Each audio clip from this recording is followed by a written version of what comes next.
Siempre es un enorme privilegio conversar con protagonistas de nuestra historia. Es lo que me sucede esta mañana cuando, para hablar de la huelga del 9 de abril de 1958, cuento con la compañía, la buena compañía y la presencia de Sonia Moro Parrado, doctora en Ciencias Históricas y participante, ella misma, en los preparativos y las acciones de aquel día en La Habana. Gracias, Sonia, por acompañarnos. Buenos días. Y qué gusto tenerla aquí con nosotros.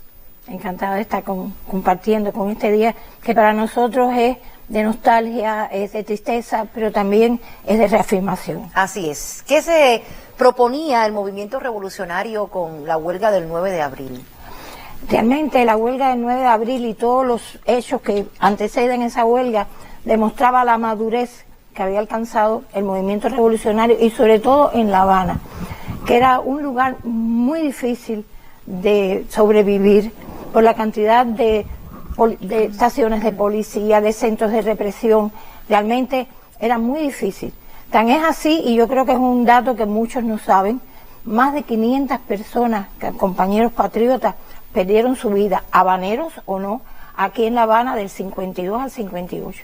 Incluso, siempre se recuerdan los mártires de la Almería, los mártires del Cotorro. Ese día, pero los días subsiguientes, le costaron la vida a más de 100 combatientes, debido a la represión tan brutal que desató este hecho, que parecía increíble.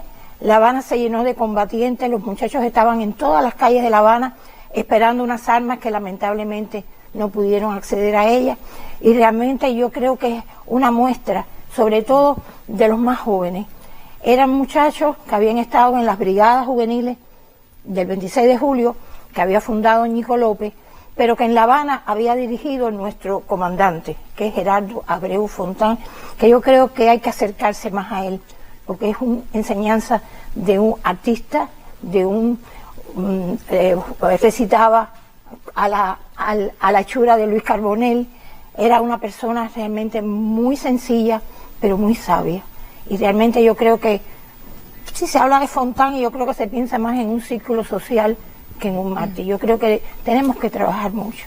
¿Quiénes, Sonia, se suponía que iban a secundar ese llamamiento? Bueno, estas brigadas que fundaron Ñico López y que aquí en La Habana dirigía Fontán, después se convirtieron a una sugerencia que, aunque ya no estaba con vida, se aceptó, de convertir estas brigadas en milicias. Eran muchachos muy jóvenes, pero eran sobre todo muchachos estudiantes, muchos secundaristas, y algo que yo quiero resaltar, muchas muchachas secundaristas, que también estuvieron representadas allí en La Habana Vieja ese 9 de abril. ¿Por qué fracasó entonces, doctora? ¿Por qué no se generalizó este hecho? Realmente las armas eran muy pocas.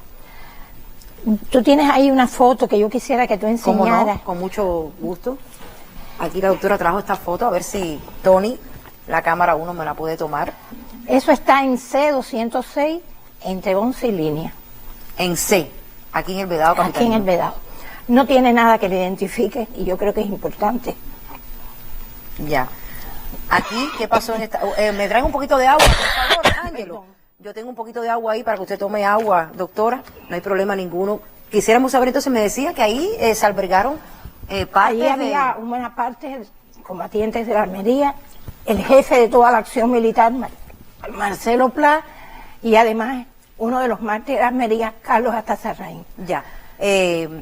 Después de se desató, gracias Ángelo, sí, ¿me la puedes alcanzar por favor el agua? Ajá. Después se desató, doctora, toma un poquito de agua, no hay problema, en todo el país una feroz persecución, como todos conocemos, a los que protagonizaban justamente esta lucha clandestina. ¿Pudiera la doctora compartir con nosotros qué recuerda de aquellos días específicos aquí en La Habana, doctora, por favor? Realmente fueron días muy fuertes. En la Almería yo pienso que incluso, yo mencionaba a Carlos Atazarraín, que fue un compañero que estuvo con nosotros allí en esa casa, que logró refugiarse en una vivienda. Y cuando sintió llorar a un niño, dijo, aquí no puedo estar. Bajó y a los pocos minutos lo mataron. Se lo denunciaron y lo mataron. Y yo creo que eso da medida del valor, de la calidad humana de aquellos muchachos, y sobre todo pienso que las muchachitas que tenían entre 13 y 18 años, porque eran de los sistemas de secundaria, los pre, escuelas de comercio, en fin, eran las muchachitas más jóvenes, fueron muy valientes. Nosotros estuvimos acuarteladas en una iglesia, en una escuela parroquial al doblar de la iglesia de San Francisco el Nuevo, y ahí estuvimos esperando, lamentablemente, toda una serie de casualidades, en fin, la dinámica de las cosas impidieron que las armas se fueran distribuidas. Justamente, usted decía, eran muy jóvenes entonces. ¿Cómo se involucró en los peligrosos, estos trajines de la lucha clandestina, a pesar de esa juventud, esa inexperiencia? Bueno, yo creo que un impacto muy grande que tuvo, además de la violencia y de la cantidad de hechos injustos, asesinatos, tortura. Yo creo que nosotros estábamos imbuidos en ese espíritu martiano, que en el año 53, que era el centenario de Martí, pues había como un amor tan grande, estaban las personas muy conmovidas ante todo lo que sucedía, y La Habana realmente, repito, era un lugar extremadamente de violencia y de represión. Yo pienso que fueron días muy difíciles en que las muchachitas tuvimos que, véame a mí, pero fui muchachita también. Claro que sí, claro que sí. Hace 85 años. De eso vamos a hablar un poco más adelante, sobre la edad de la doctora, que muchos aquí en el estudio quisiéramos llegar a esa edad con esa energía, con esa claridad. Pues realmente tuvimos que enfrentarnos a muchas cosas. A la mentalidad de aquella época, recuerden que salíamos siempre con chaperonas.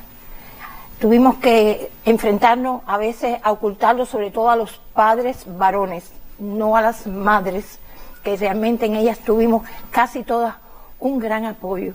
Y además a veces hasta las propias enamorados, que no entendían cómo estábamos nosotros en un mundo, por supuesto, muy masculinizado, y sin embargo pudimos inclusive enfrentarnos al paternalismo de nuestros compañeros, que nosotros teníamos casi que luchar para poder ir a las acciones. Y sabiendo incluso que arriesgaban su vida. No, y además nosotros teníamos mucho temor, porque la represión de las muchachas que caían presas era muy triste y muy indignante y muy violento, muy violento. Muy severo. Esta pregunta que viene, doctora, es para usted, participante directa de aquellos hechos y también como historiadora. ¿Cuál fue el valor, el significado de la huelga del 9 de abril de 1958? Bueno, la huelga de abril fue la culminación de un proceso que empezó más o menos en febrero. Se preparó muchísimo y el grupo de las muchachitas íbamos al Calixto García a tomar clases y a enfrentarnos con heridos, con personas que tenían problemas, para podernos curtirnos, porque éramos todas muy tiernas, por decirlo de alguna manera. Y yo creo que eso es, además, los compañeros del Calixto, que evidentemente era un poco creíble que aquellas muchachitas estuviéramos allí. Ahí se comentaba, se van a alzar las muchachitas, y sin embargo no hubo una delación. Nosotros íbamos 2 y 3 veces a la semana allí y no hubo, nosotros recibimos. Realmente ese era el lugar donde había estado Martínez Páez, que fue un líder y un revolucionario muy prestigioso, y yo pienso que eso a nosotros, y creo que nosotras nunca volvimos a ser las mismas. Yo creo que nuestro empoderamiento empezó un poco en ese momento en que nos demostrábamos que sí podíamos. Totalmente marcadas por la historia. Así mismo. Y hay que preservar esta memoria colectiva. Yo le agradezco muchísimo, infinitamente, que nos haya acompañado en este pequeño homenaje, ¿verdad?, a todos los mártires de la lucha clandestina que con su valentía y entrega total hicieron posible este triunfo, y que hoy por eso estemos aquí. Hemos conversado, reitero, con la doctora en Ciencias Históricas y combatiente revolucionaria Sonia Moro Parrado. ¡Qué maravilla de 85 años! ¿Cuál es la fórmula, rapidito, doctora? Los retos. Qué bien, un placer conocerla. Familia, hijos, nietos, profesionalidad, todo. Y yo pienso que es lo que hace que uno tenga siempre algo por lo que luchar y algo a que enfrentarse. La admiramos muchísimo. Gracias por acompañarnos, gracias por existir, por toda su labor y entrega. Y para cerrar este breve acercamiento a este tema, comparto con todos ustedes y también con mi invitada uno de los capítulos de la serie